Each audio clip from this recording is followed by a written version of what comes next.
நம்ம இலக்கியாசிரியர்கள் நம்ம ஜானகியம்மாவுக்கு வேலை செஞ்சுட்டு இருக்கும்போது எதிர்பாராத விதமாக எனக்கு அடிபட்டுறது. நம்ம ஜானகியம்மா அப்படியே வந்து மயக்கம் போட்டு விழுந்துடுறாங்க. உடனே நம்ம இலக்கியா நம்ம கௌதம் சார்னு சொல்லிட்டு எல்லாருமே யாருக்கும் ஒருத்தருக்கு வந்து அடிபட்டிருக்குன்னு சொல்லிட்டு பதறி அடிச்சுட்டு ஓடி வராங்க. நம்ம கௌதம் சார் நம்ம இலக்கியா நம்ம ஜானகியம்மாவை பார்ப்பாங்களா, அங்கே என்ன நடக்க போகுது, நம்ம ஜானகியம்மாவுக்கு என்ன ஆச்சு ஏதாச்சு அப்படின்னு சொல்லிட்டு தான் இந்த ரோடியோவில் வந்து பார்க்க போகிறோம். இந்த வீடியோ ஸ்கிப் பண்ணாமல் முழுசாக பாருங்கள். இந்த ரோடியோ பிடிச்சிருந்தா மட்டும் லைக் பண்ணி நம்ம சேனலையும் சப்ஸ்கிரைப் பண்ணி வச்சுக்கோங்க. இப்போ எபிசோட் எப்படி ஆரம்பிக்க போகுது அப்படின்ற மாதிரி பார்த்தாக்கா, இந்த அஞ்சலி இந்த கார்த்திகை கூட்டிகிட்டு நம்ம ஜானகியம்மாவை பார்க்க வந்திருந்தாங்க இல்லையா, பார்க்க வந்து நம்ம ஜானகியம்மா கிட்ட விஷயத்தை வந்து சொல்கிறாங்க, கேட்குறாங்க, கெஞ்சுறாங்க. இந்த அஞ்சலியோடைய பேச்சில் அப்படியே நெய் வடிது. இந்த அஞ்சலி வந்து அப்படி வந்து பேசுகிறாங்க. அத்தை இதை பாருங்கள், கார்த்திகோடைய ஃபஸ்ட்டு ப்ராஜெக்ட் இது தான், கார்த்திக் தனியாக எடுத்து வந்து செய்கிறது. இதில் கண்டிப்பாக கார்த்திக் வந்து வெற்றி பெறணும். அதே சமயத்தில் கார்த்திக் நல்லா இருக்கணும் அப்படின்னா நீங்கள் கண்டிப்பாக இந்த ஒரு உதவியை நீங்கள் பண்ணி தான் ஆகணும். கார்த்திகை நீங்கள் என்ன தான் இப்போதைக்கு ஒதுக்கி வச்சிருந்தாலே கார்த்திக் உங்களுடைய புள்ள தானே, கார்த்திக் நல்லா இருக்கணும்னு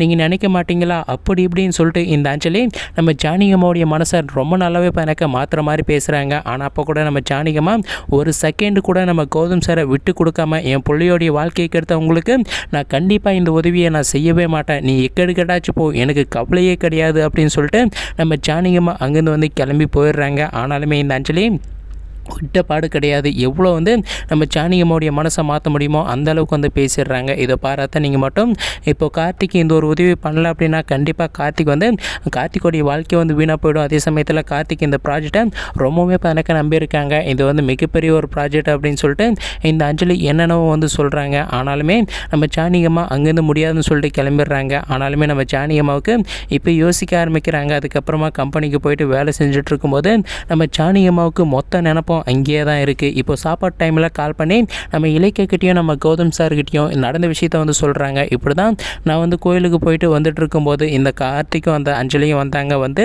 இந்த மாதிரியெல்லாம் பேசினாங்க அப்படின்னு மாதிரி சொல்லும்போது நம்ம இலக்கியாவும் நம்ம கௌதம் சாரும் அவங்களுக்கு எவ்வளோ கொழுப்பு இருந்தால் என்கிட்ட டேரெக்டாக வந்தால் வேறு காரியம் ஆகாதுன்னு சொல்லிட்டு உங்ககிட்ட வந்து கெஞ்சிட்டு இருப்பாங்க அப்படின்னு மாதிரி சொல்லிட்டு நம்ம கௌதம் சாரும் நம்ம இலக்கியாவும் நம்ம ஜானகியம்மா கிட்ட வந்து பேசிகிட்டு இருக்காங்க. நீங்கள் அதை பற்றியெல்லாம் கவலைப்படாதீங்க, கண்டுக்காதீங்க, அதை நான் பார்த்துக்கிறேன் அப்படின்னு சொல்லிட்டு நம்ம கௌதம் சார் சொல்லிட்டு போனை வந்து வச்சிடுறாங்க. இன்னொரு பக்கம் நம்ம ஜானகியம்மாவுக்கு என்னதான் இருந்தாலுமே கார்த்திக் இந்த ப்ராஜெக்டை எடுத்தால் கார்த்திக் வந்து நல்லா இருக்கணும். ஏன் அப்படின்னா கார்த்திக் எடுக்கலாம் அந்த ப்ராஜெக்டை அந்த எஸ்எஸ்கே எடுத்து கோடியாக வந்து சமாளித்து, அதுவுமே நம்ம கௌதம் சாருக்கு வந்து ஒரு கெட்ட விஷயம் தானே, நம்ம கௌதம் சாருக்கு எதிராக தானே அந்த எஸ்எஸ்கே வந்து இருக்கான். அதனால் நம்ம ஜானகியம்மா இப்படி வந்து யோசிக்க ஆரம்பிக்கிறாங்க. அந்த எஸ்எஸ்கே சமாளிக்கிறத நம்ம ஃபுல்லாக கார்த்திக் வந்து சமாளிச்சுட்டு போட்டோமே அப்படின்ற மாதிரி வந்து யோசிச்சுட்டு அதே மாதிரி அந்த யோசனையும் வந்து வேலை செஞ்சிட்ருக்காங்க. அப்போ தான் நம்ம ஜானகியம்மாவுக்கு திடீர்னு ஒரு ஆக்சிடென்ட்டில் அப்போ எனக்கு ஒரு விஷயம் வந்து நடக்குது. கம்பெனியில் வேலை செய்யும்போது ஒரு ஆக்சிடென்ட் ஆகி நம்ம ஜானகியம்மாவுடைய தலையில் அடிபட்டு அங்கேயே வந்து மயங்கி விழுந்துடுறாங்க. யாருக்கும் வந்து அடிபட்டிருக்குன்னு சொல்லிட்டு கேள்விப்பட்ட உடனே நம்ம இலக்கியா நம்ம கௌதம் சார்னு சொல்லிட்டு